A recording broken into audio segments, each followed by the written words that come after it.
Hey, welcome back to another episode from Life for Living Well. My name is Richard, and I hope you're well this week. Before I dive into the topic I have for you this week, I quickly like to say if you'd like to know one or two things about the community, Life for Living Well, you can always check it out on our website at www.lifeforlivingwell.com.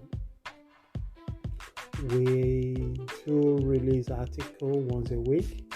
We have a video blog on the YouTube that we also put the link there. And if you are not easy to follow the podcast directly or you miss any of the episodes, we tend to display the first three podcasts on the website. We also try to promote some interesting and incentive books that members of the community have written, so they have been kind enough to summarize the book and send it to us, so we put on our website. If it's something that interests you to pick, you can just use the link directly to help you. We not at the moment commercialize it, so it's free to just click the link, so there's nothing paid directly to the community for that. So let's dive into it without taking too much of your time. So what did I call this week's topic? Is what I call pathway to freedom. As our normal tradition, we normally try to have a one or two inspirational quotes from exceptional individual to open the podcast. And this week is no different, and the person we're taking from their extract is from Viktor Frankl. How Viktor Frankl summarized the pathway to freedom. And is anyone have ever overcome adversity that affected them mentally, psychologically, spiritually? Is Viktor Frankl. During the Holocaust time, during the Second World War, they lost so many things, and the only thing, and he saw so many lives taken away. And most especially people that they lost the battle to fight psychologically before their physical diminish happened to them. So Viktor Frankl is happened to experience all these things, and during one of his diary that turned to the book, that very popular book, Man's Search for Meaning. So he come up with this particular quotation that I really like to use before I jump into the podcast this week. He said, between the stimulus and response, there is a space. In that space is our power to choose our response. In our response lies our growth and our freedom. And this is very, very true indeed. And it's not coincident that in anger management, one of the tricks you tell somebody that if they are angry easily and they are in control of anger, is to come on to put it into fear. And by the time they think this world bringing control, there's a possibility that the anger has come down to be more than their brain will become deceptive to them and push them to do things that they believe are. In order for us to experience the complete freedom, whether the freedom within ourselves or freedom from outside of us, it is important that we also be a partaker in the choices that we choose. And it's not always easy if we become a slave to our feelings and emotions. So this week, you will learn one particular thing. By the time this podcast comes to the end, I'm hoping that you'll be able to know what needs to be given away in order to unleash freedom that comes through change. Freedom is nothing that comes without a price to pay. Sometimes those prices not necessarily difficult to pay, but the way we think about it make it very, very difficult to wanted to do it. Most people are so used to the habit of reacting, and when things come around them or feel something strong about it, they easily wanted to make a change straight away. No wonder that in today's world, many people have concluded or settled to use intellectual to wanted to solve intelligent problem. We all know that it doesn't hold the water. The solution they experience is a short time and momentary time solution. But by the time this podcast come to the end, I'm hoping that you will get one or two things from it. So, what are the things that are becoming obstacle toward our freedom?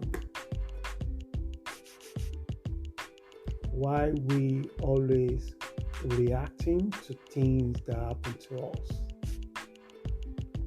So, things that are becoming invisible enslavement in our life. These are the things that are becoming major obstacles to our freedom of choice. I observe two actual elements. Number one, our mind. Sometimes we feel when we overlook our mind and we think like we are in control of it. In natural sense, our mind could be in control of us unless we have awareness of it. It's easy to see someone that is lost their mind. Maybe they reason loud. Maybe you walk past them. They don't even notice that you walk past them. They were talking loud about somebody that hurt them many, many months ago. They were talking loud. They were talking, how dare you? How do you treat me that way? They don't even realize that they are in the public spaces anymore. They walk on the pathway, you walk beside them, and you say, good morning. They didn't even notice you said good morning. They were just talking loud. And then you begin to think that, is this person forgot to take their medication? Nothing wrong with them. It's just their mind have over hijacking them that they begin to reason loud. What about millions that are reasoning within? How many times that your mind tells you that you cannot do a thing? Remember the thing that you always want to do. Maybe you wanted to travel to the places that you never go before. And you wonder that, can I do it by myself? I need my friend, I need my family to support me. But you didn't try because your mind said no one have done that in the family. So why would you try? Or I met someone many times a few years ago. Our own problem is wherever she go, there's always a political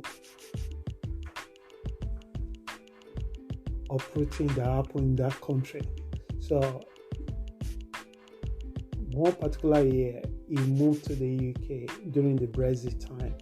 And he so believed that because she's arrived to the UK and the Brexit only happened because of her, it took a bit time to see how stupidity mind is deceiving her. This individual also believed that she probably die before she's 50 because her father passed away at 49. But today, she is 52 and she's still standing. So I wanted to know what happened to your dad. So when she told me everything her dad used to do and the cause of his death, and I said, this is not a destiny. But if you change your habits, if you change your behavior, if you take care of your health well, you probably need it not to end like your dad. use your dad as your teacher.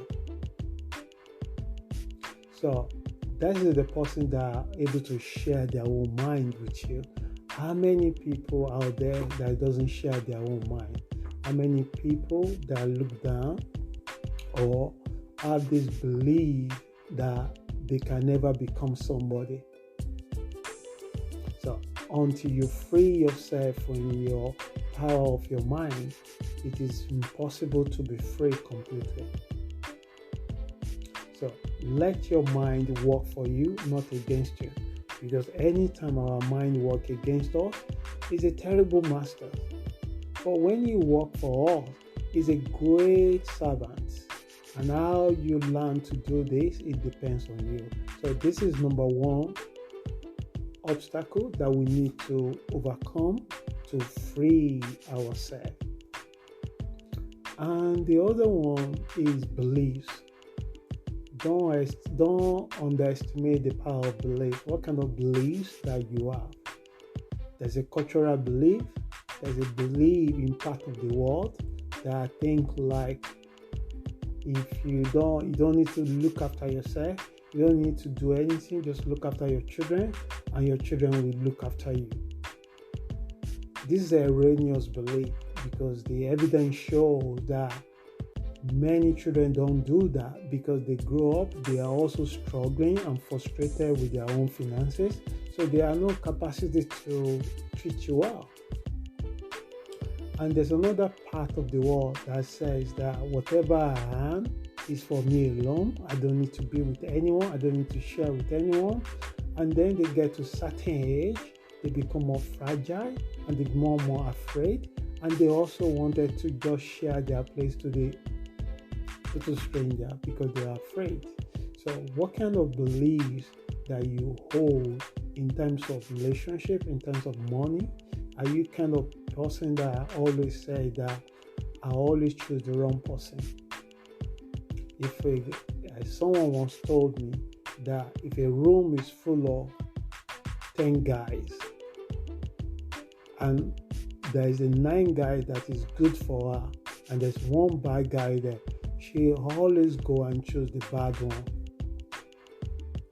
It's amazing how this individual was observing the pattern of their relationship, but they have not developed the wisdom why that is happened to them in this way.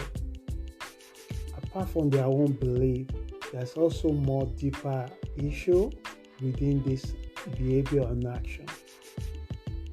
There's also belief that money is bad, money is evil, and all rich people are corrupt. That is not true. But if you have this belief, it is impossible for you to develop the skills or attitude or behavior that change your situation to raise or to create or invest or increase money.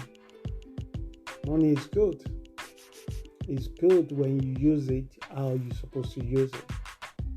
When you create a valuable service, when you create a service that help other people, money just a natural to return the effort that you give.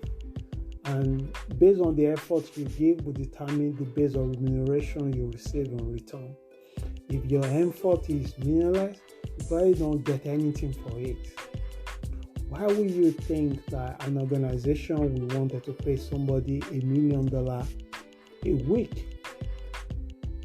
If you think about it, this individual probably make $100 million for the same company. So, what kind of belief you hold when it comes to relationship? What kind of belief you hold about life? What kind of belief you hold about other people? What kind of belief you hold about yourself? And until you challenge this belief, it is so difficult to set yourself free. And you're always going to find yourself reacting to things that go beyond your control. So, the question is, what is the path to freedom from enslavement? I actually wanted to say the best way you do this is to question your beliefs. Question everything you believe. Don't just accept it because somebody said that is how it is. When I was growing up, I have so many beliefs. For my cultural beliefs, for my family beliefs, for my friend beliefs, for my church beliefs. But it took years to confronting, asking, challenging this belief. Most of these beliefs are so erroneous. They don't have any fact or truth behind it. It's just a myth that somebody created and will repeat it to each other from one generation to another generation. And there's nothing worse in this world is to make a decision based on a false information. Because we all know anything that is truth is powerful. Anything that is false is weak. It won't take you far. It might take you fast. People might think like, oh my God, he's doing great. And suddenly you crash like a house of a pie. So it makes no sense to overcome or fight many battles and you win all these battles. So what I mean by this, you see many people, they blame everyone for all their problems, even though they are the creator, architect of most of the problems that they have. But they quickly have to pick individual and confront them and overcome them. And everywhere they go, they always create enemy. They always have 1%, 2% that doesn't like them. So if you fight many battles and you overcome many of that, and you forget to overcome your own nature will always come and screw up all the hard work you've done. Someone once said that the talent will take you fast, but your character will keep you there. And if you have not learned how your mind works, if you don't understand the belief that holds your life together, don't worry, don't be disheartened when things are not going the way you want. Or you suddenly find yourself in an amazing relationship, but you also find a way to sabotage it. Because deep down, you don't believe that you're good enough to be in that relationship. So what will you do? You do everything to sabotage it. You pick a fight. You're looking for everything that's wrong in that person. Also, if you have a belief that money is so bad, why will you need it to take extra job? Why will you need it to try something different? Why will you need it to take a risk? You will not take a risk. Henry Ford once said, if you think you cannot do a thing, and if you think you can't do a thing, you are probably right. So he's talking about belief. He's talking about your mindset, what kind of mindset you are. So pathway to freedom is to overcome, let your mind work for you, question your beliefs. We have so many beliefs, and 99% of these beliefs will not help you because you have not had time to question it. You're just moving from one generation to another generation. And if you are not overcome your own nature, you will always sabotaging your victory. So don't let this be your portion. So I'll bring this podcast to the end this week. And I hope this podcast helps someone. And if you only take one thing from this podcast this week, remember to choose freely is your greatest power that you can have. For you to be free to do this, you have to develop a healthy relationship with your mind and with the belief that you have. We all have beliefs until we question how truth is this belief or how forceful is this belief. We are just a few seconds to making a right direction or wrong direction. So I hope this podcast helps someone. If you like to drop me a message, you can write me directly to info@lifeforlivingwell.com or hello@lifeforlivingwell.com. Once again, my name is Richard. Until I meet again next week, have an amazing week. Ciao.